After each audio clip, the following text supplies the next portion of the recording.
Hello बच्चों, let's read this question. The question says find the probability of getting a sum 10 when two dice are rolled. The following are the steps involved in solving the above problem. Arrange them in sequential order.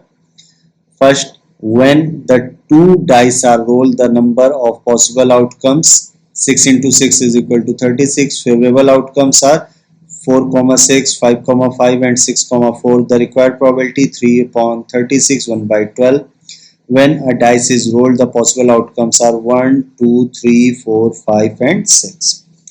अब देखो यहाँ option दिया हुआ है. अब हम इसको कैसे फाइंड आउट करेंगे, इसके सारे सीक्वेंस को समझते हैं बारी बारी. ठीक है. अब देखो सबसे पहले जब हमारे पास प्रोबेबिलिटी का क्वेश्चन आया तो हमें ये पता होना चाहिए कि एक डाइस, अगर एक डाइस है उसको थ्रो करेंगे तो टोटल आउटकम्स हमारे कितने आएंगे. या तो हमारा कुछ ऐसा एक 6 फेस बना लेते हैं पहले. ठीक है, ये हो गया और एक और ये, या तो ये 1 आएगा या तो ऐसे 2 आएगा या 3 मिलेगा या आपको 4 मिलेगा या 5 मिलेगा या 6 मिलेगा. ठीक है, तो टोटल आउटकम्स कितने हो गए, 6 हो गए. सबसे पहले एक डाइस के लिए पता चला. तो कौन सा स्टेप इसमें ए बी सी डी में हमने किया, ये डी किया, हमारा फर्स्ट स्टेप. बारी बारी लिखते जाते हैं साइड में इसको इधर. सबसे पहले हमने डी स्टेप परफॉर्म किया. ठीक है, अब लेकिन यहाँ एक डाइस नहीं फेंका जा रहा है, 2 डाइस थ्रो किए जा रहे हैं. तो देखो 2 डाइस के लिए अगर हम लोग बात करें, हमें सबसे पहले निकालना होगा तो अगर 2 डाइस फेंके जाएंगे टोटल आउटकम्स कितने निकलेंगे.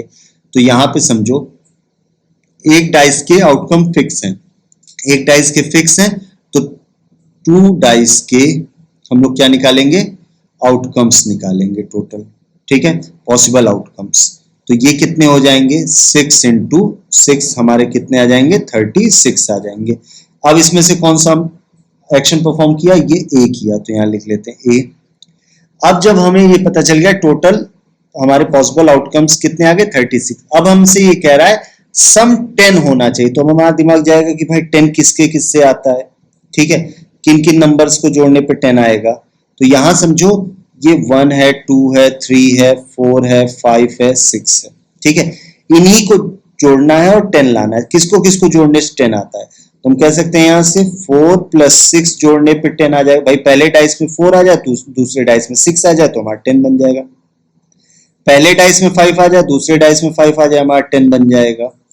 तीसरे बार में या तो 6 आ जाए एंड दूसरे में 4 आ जाए तो हमारा 10 बन जाएगा. ठीक है, तो टोटल 3 बार ऐसी चीजें हम करने पे हमें 10 मिल रहा है सम. तो कौन सा स्टेप हम परफॉर्म कर रहे हैं, बी कर रहे हैं, तो यहाँ बी लिख लेते हैं.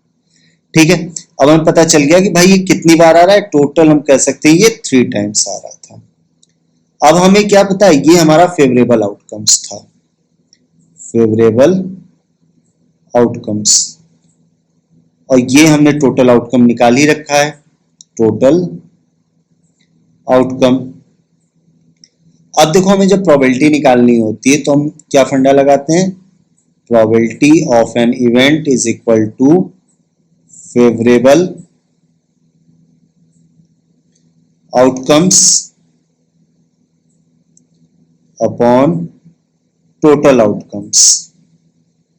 ठीक है, तो अगर यहाँ वैल्यू पुट करेंगे तो ये क्या आ जाएगा, 3/36, तो ये क्या हो जाएगा, 1/12 आएगा. तो कौन सा एक्शन परफॉर्म हुआ, ये सी वाला. तो यहां से हम कह सकते हैं, अब लास्ट में हमने क्या किया, सी. तो सबसे पहले हमने क्या किया, डी, देन ए, फिर बी, देन सी.